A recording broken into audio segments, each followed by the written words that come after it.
Reading is just a habit you gotta form in all of life. Books don't change people's sentences. Reading good, solid, reformed, Puritan literature, reading especially the classics, that's had the biggest impact on my life.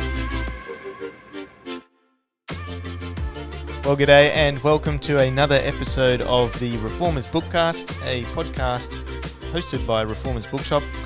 My name is Tom Eglinton and we're joined today by Melvin Tinker. Thanks very much for joining us, Melvin. It's a pleasure to be with you all that way over in Australia. Yes, so why don't you tell us a bit about yourself and where you're calling from? Sure. Okay, well, Melvin Tinker, for 26 years, I was the senior minister of St. John Newland in Hull, and I've recently retired from that post. In fact, the congregation, we left the Church of England because of the situation it was in, and we then formed a new network of Anglican churches. Okay. And my role in that, even though sort of retired, is I'm called the Director of Theology. So it sounds rather grand, but basically I'm just helping people teach the Bible. Yep. So what's that new collection of churches called? It's called Christchurch. So there are three centres at the moment. So Christchurch, Newland, Christchurch, Orchard Park, and then Christchurch, Riverside. So, we've got three at the moment. Having established those in COVID situation, it's been an interesting time, shall we say. Yeah, very good. And what was it in the Church of England that brought about the move out?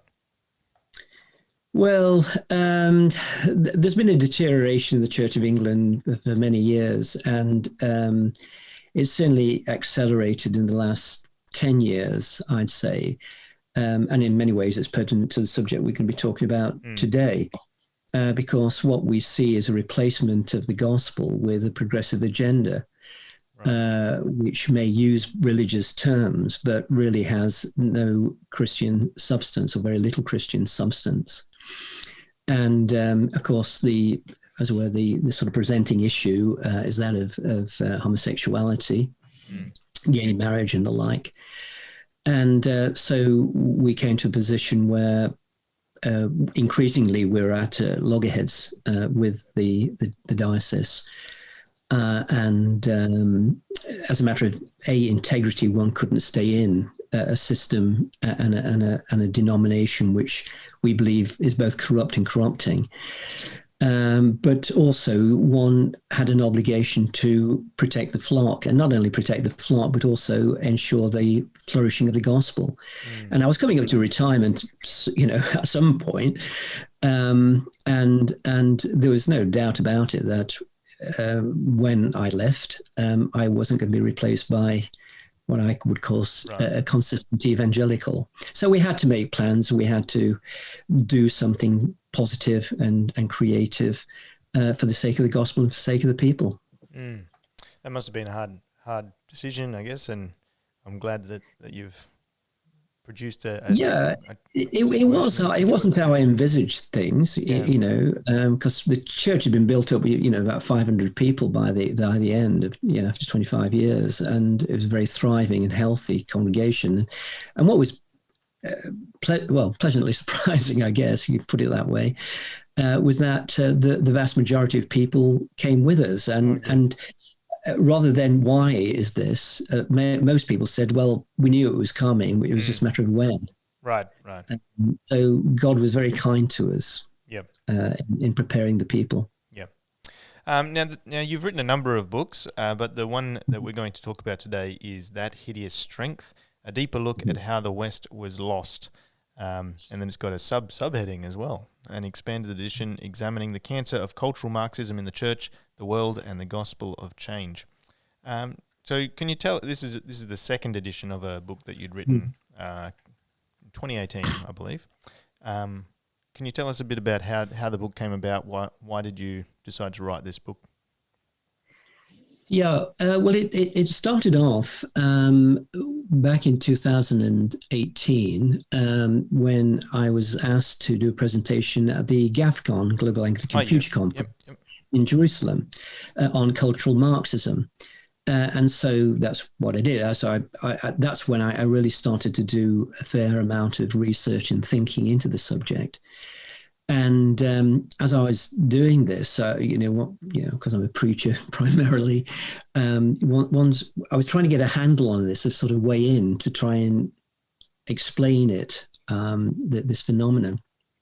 And there's that sort of twilight zone when you're trying to go to sleep, your mind's active, and at one point, it just came to me. I thought, That Hideous Strength by C.S. Lewis.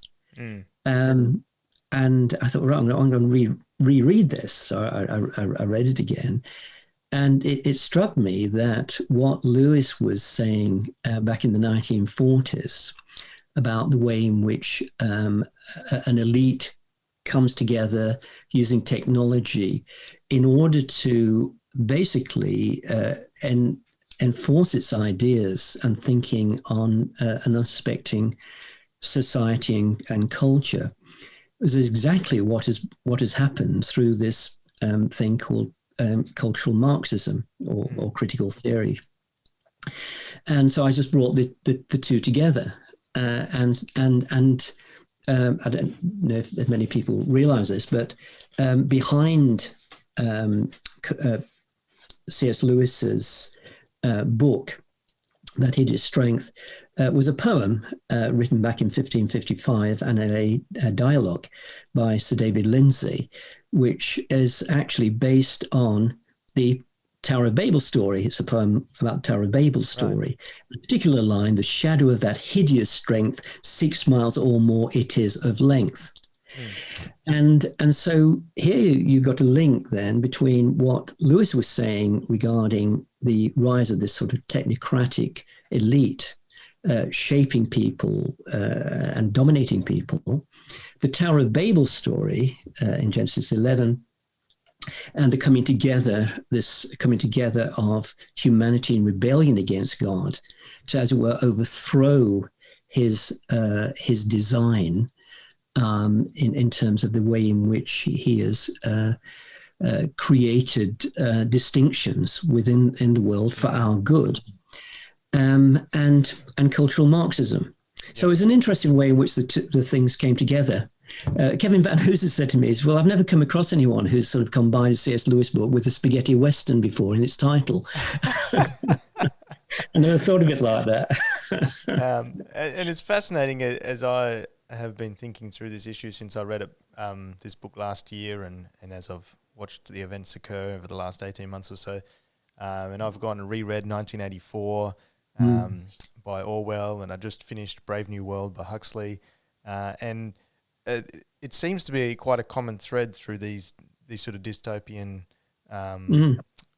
novels and stories, and even, like you say, the Tower of Babel, the way that man seeks to use technology to overthrow God and God's design in the world.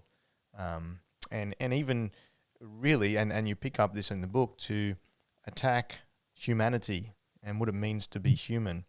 Can you maybe, I guess we'll deal with one thing at a time. Can you talk about how technology has been used and has risen up in our culture, in our Western culture, as something that it needs to be thought about by the Christian. It needs to be really observed carefully. Yeah. Okay. Well, I think it was back in 1975. An American sociologist, Alvin Goldman, made a very important distinction between the intellectuals and the intelligentsia. Okay. Now, the intellectuals, he argued, were the ones in the universities, the academia, who came out with all these sort of political and social theories. But the people that then implemented these ideas were what he called the intelligentsia. The intelligentsia. Now, the intelligentsia are the, he said, they're not particularly bright people, but they are very powerful people. The people occupy position. They are managerial people, essentially. Right. and they're the ones that have the ability to nudge people along and nudge thinking. What would be an example of someone in that sort of position? Well, yeah, the media. And Silicon Valley. I mean, clearly, big business. Big business, and what one thinks of Silicon Valley. You think of what's been happening, with Facebook and Google and Twitter and the like. And it's interesting. I think Andrew Murray makes this point Andrew Murray, then Douglas Murray, in his book Madness of the Crowds. He said that he tried a little experiment. He Googled heterosexual marriage, heterosexual couples, example of heterosexual couples marriage, and looked at the images. Now, what came up weren't, white heterosexual couples. That's what he Googled. But what came up, first of all, were homosexual couples, black homosexual couples, black homosexual couples, and then way down the list you eventually got some white heterosexual couples, but they were not exactly they were of a certain political right-wing flavor, shall we say. Right.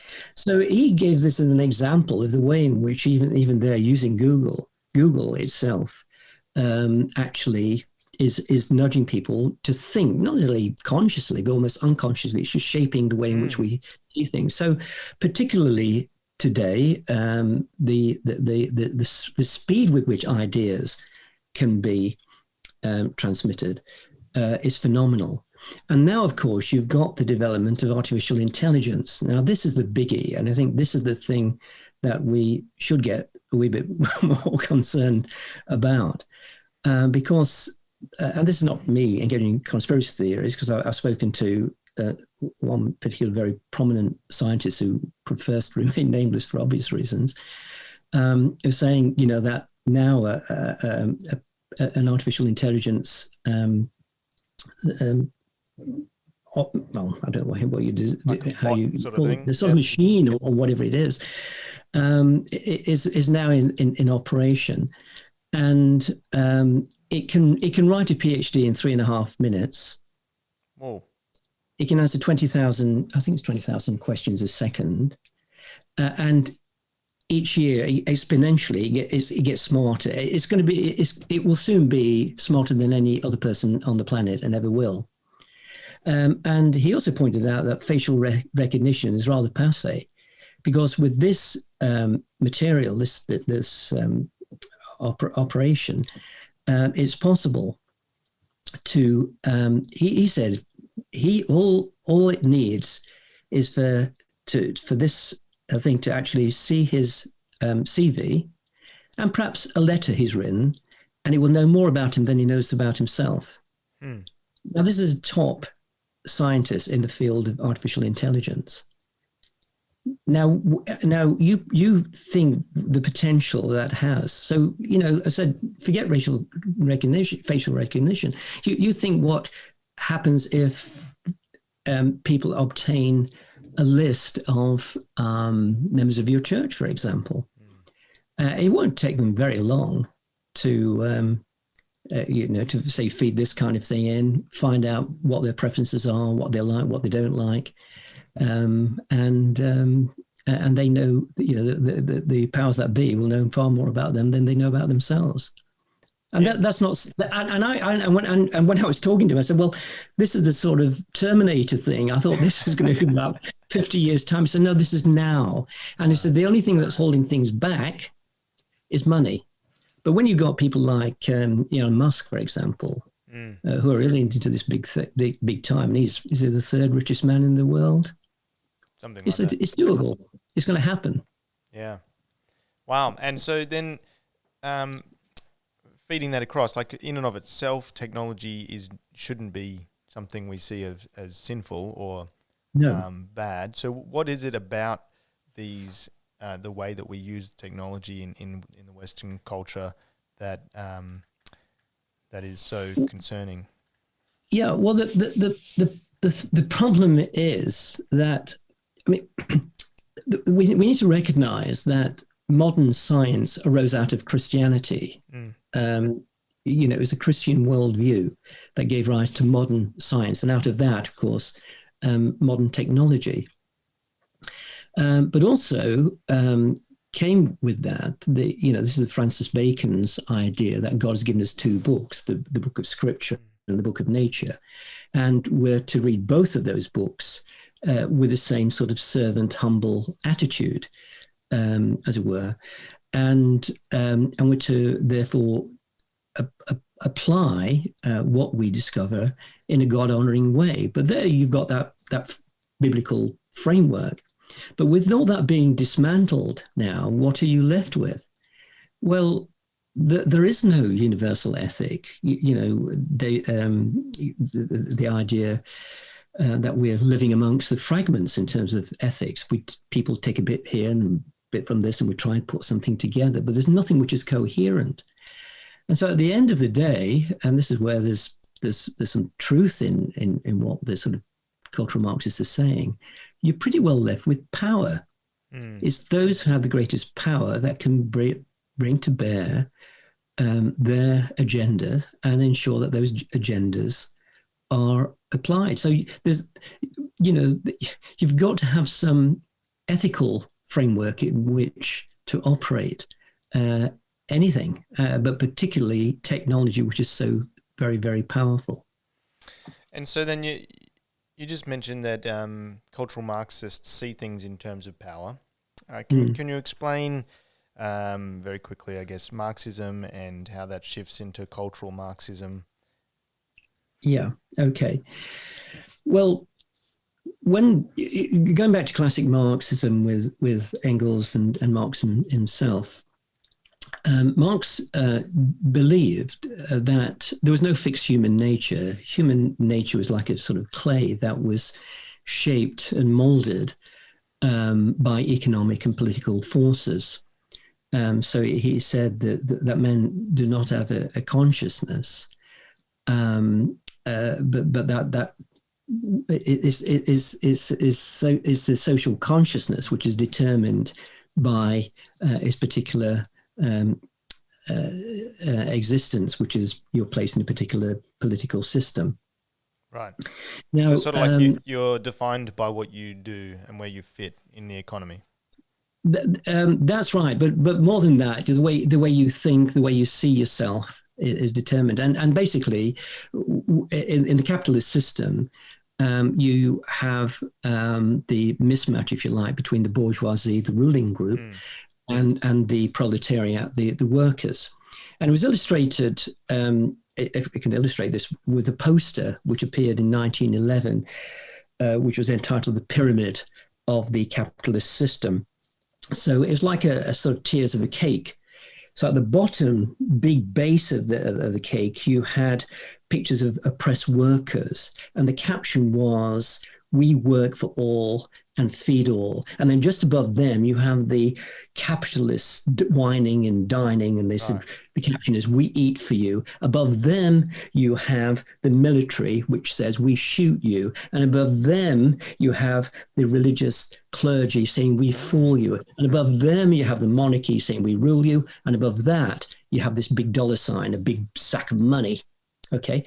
And that's the way in which it's seen. And so what Marx said is that inevitably you're going to have the conflict between the haves and the have-nots, and eventually things work itself out so that eventually the capitalism is overthrown, you get communalism or communism, and then there's going to be redistribution of wealth and power. Now, cultural Marxism reconfigures that significantly by stressing, well, this is what one of the major thinkers, Gramsci, said, that it's culture that is prominent rather than politics and economics. It's the culture that actually shapes politics and economics, and we got to recognize that. Therefore, you've got to capture the culture to bring about the revolution. And so the goal is still, because in classical Marxism, you only bring about the freedom of the proletariat through violent revolution. Through violent revolution. Now, with cultural Marxism, it's changed in different ways. First of all, it still sees the basic problem being capitalism. That is oppressive. And therefore, the capitalist system has got to be overthrown some way. But instead of having the classic just bipolar setup, if you like, between the bourgeoisie, the capitalists, and the workers, it's more complicated than that now, because you've got a number, you've still got a pyramid of oppression, but right at the top, yes, you've got the problem of capitalism.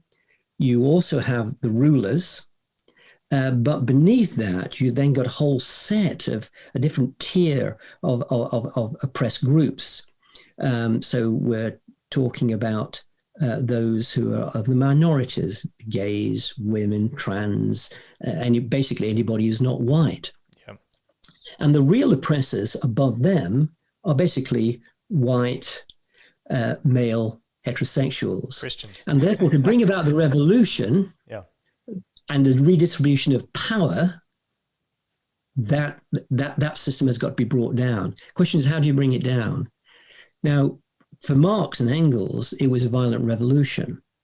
But and so but Gramsci said, no, we've got to think of it differently. Classically, he argued that you had what he called the tactics of basically maneuver, that you had the the violent overthrow of a political system. But he says, no, we've got to think differently. And what we've got to do is to get people placed in positions of power, to change people's thinking, to make the revolution almost happen without them even realizing it is actually happening. And this is where he devised this notion of the hegemony. And that is the idea that a particular ruling class can exert its influence over a population through non-coercive means, non-oppressive means, like schools, media, and marketing. So if you can capture those culture-making institutions, change the way people think of the world, get them to think in terms of white, male, cis, supremacy, oppression, and all these different victim groups, and the question of social justice and so on, get them to think in those categories, then you eventually you change people's assumptions, so that you get to this stage where people say, well, of course, everybody nowadays knows that, ... There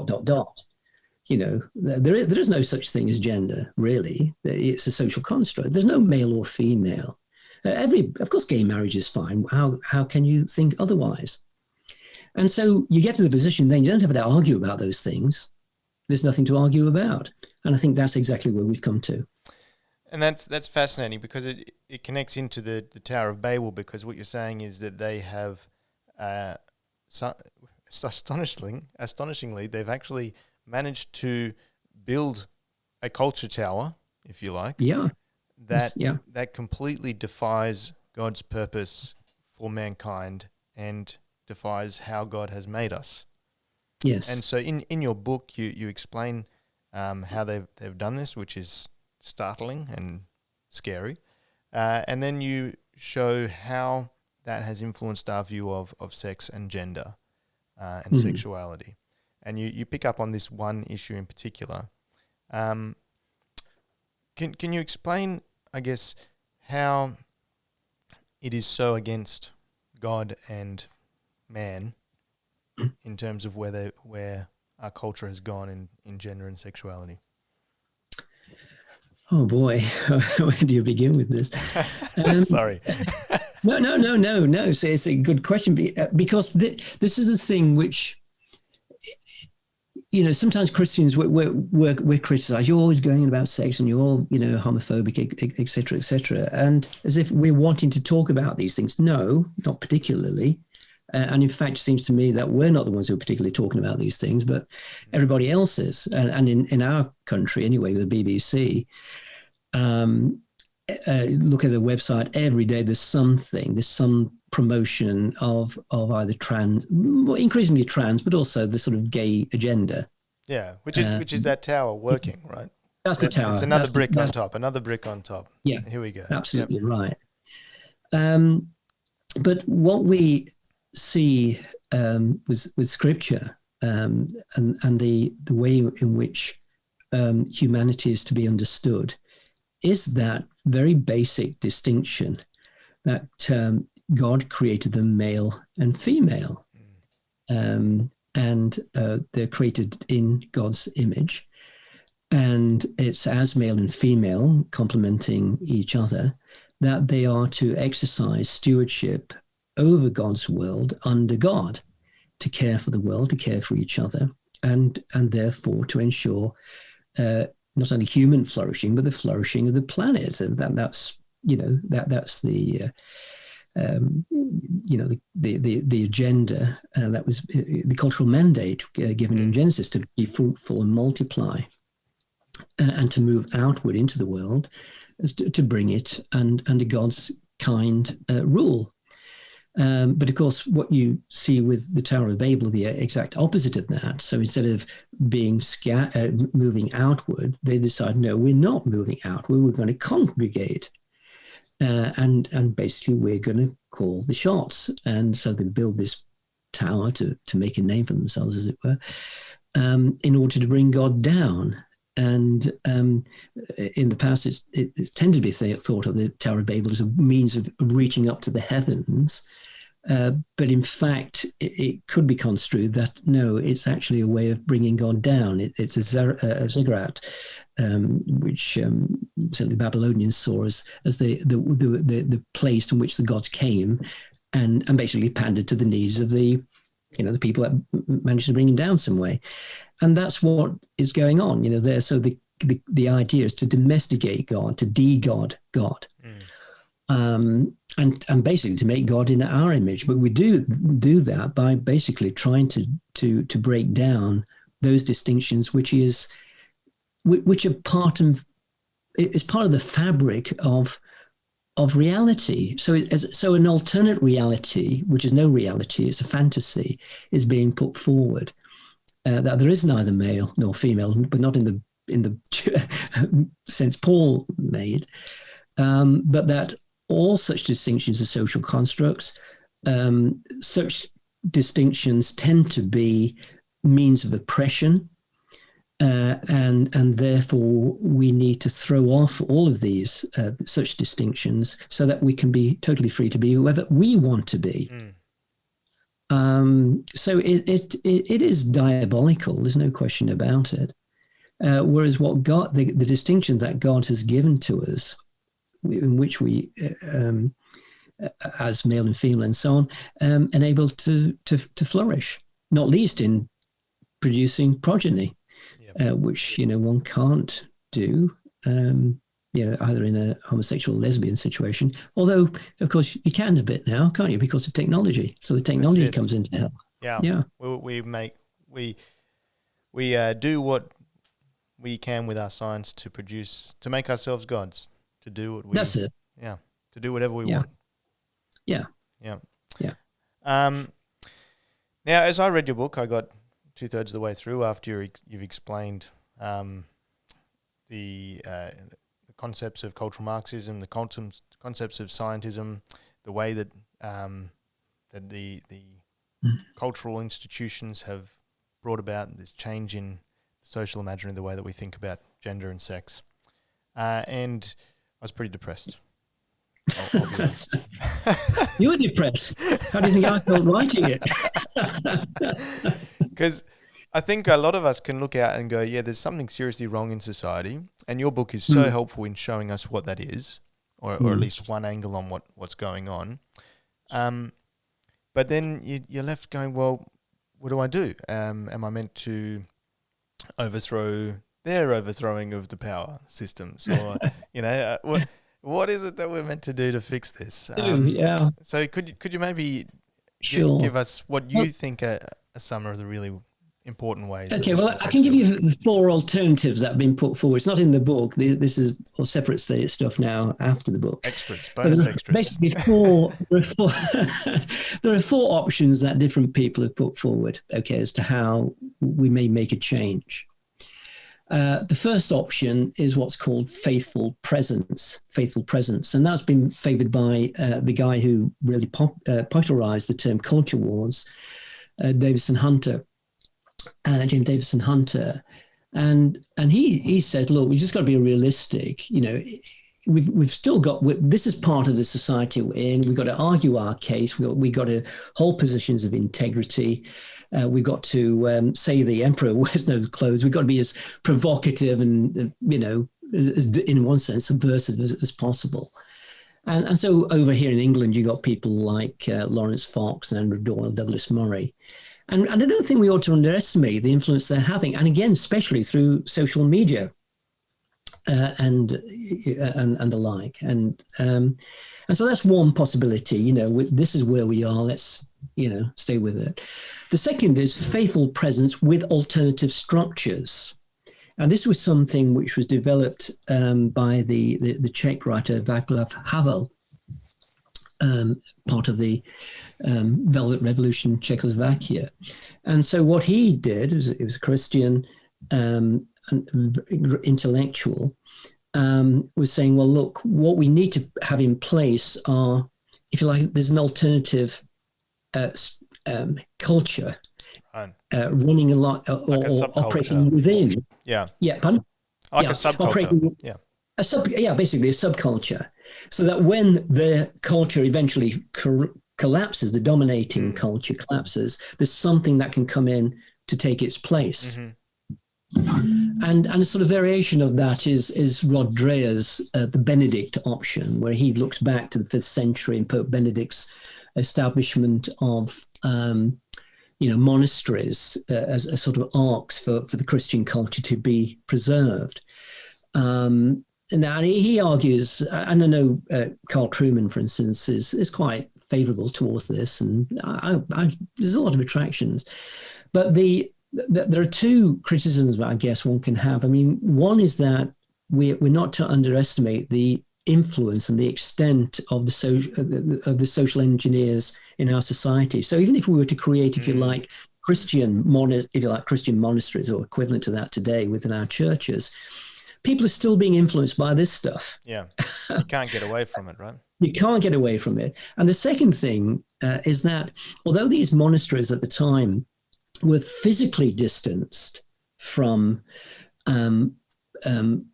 places of power, cities and the like, nonetheless, they were still locked in to positions to patronage and influence through the churches. Right. And we haven't got that. The fourth alternative is do it a Gramsci. and that is to say, okay, we've got to do a long march through the institutions as Christians, and working with those who aren't Christians, but nonetheless are on side with our thinking in terms of, say, having a liberal view of freedom of thought and so on, and using technology, trying to influence, get into the universities and so on, and then eventually to subvert the subversives. So those are the 4 alternatives. Now, they're not mutually exclusive, and depending upon where we are, both as individuals and our societies, we may move towards one preference or another. But I don't think it's so that's just from a, if you like, a pragmatic point of view. Yeah. But obviously, as Christians, we believe in God and we believe in His sovereignty and His power, and so the other option could be, and I think I've just been thinking about this in the last few weeks, really, is, if you like, the Esther option, and thinking of the Book of Esther. Now, when we look at Esther, we tend to sometimes think, oh, well, yeah, this is a great book all about God's providence. Well, it is, sort of. Well, it is, but not in the same way the Book of Ruth is, where God is mentioned in the narrative and is prominent in the narrative and working behind the scenes as well as in the scenes. Whereas with Esther and Mordecai, you've basically got backslidden believers. They've compromised. They're part of the culture. And they're going along with it. And until eventually they face a crisis and there's a gradual awakening. And I think one of the reasons why God isn't mentioned in the narrative is because, if you like, the narrator is effectively saying, yeah, well, God is pretty well absent from their thinking. He's distant from their thinking. He's remote. But of course, God is not absent from his world, nor is he unfaithful to a covenant with his people. And so he acts even through faithless, compromised people like Esther. So we, in one sense, then we've got to be faithful to the covenant. We've got to renew our commitment to the God's covenant. And if we die, we die. If I die, I die. Okay, we've got to be willing to pay that price if necessary. But let's not give up, because we got a God who can change things remarkably, turning the tables, as it says in Esther chapter 9. Yeah. So that last option is essentially be as faithful as you can in the situations that you find yourself in, and pray, because God is the one who will bring about change. But part of that is not. I mean, we've got to do all those things you just said there, Tom. But particularly the leaders in the church. I'm thinking of ministers. I'm a minister.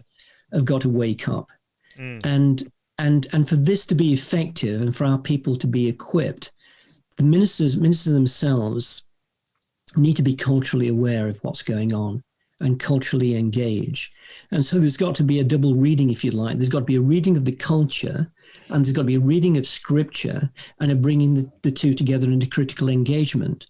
And I fear not that much of that kind of thing is going on. Not enough, yeah.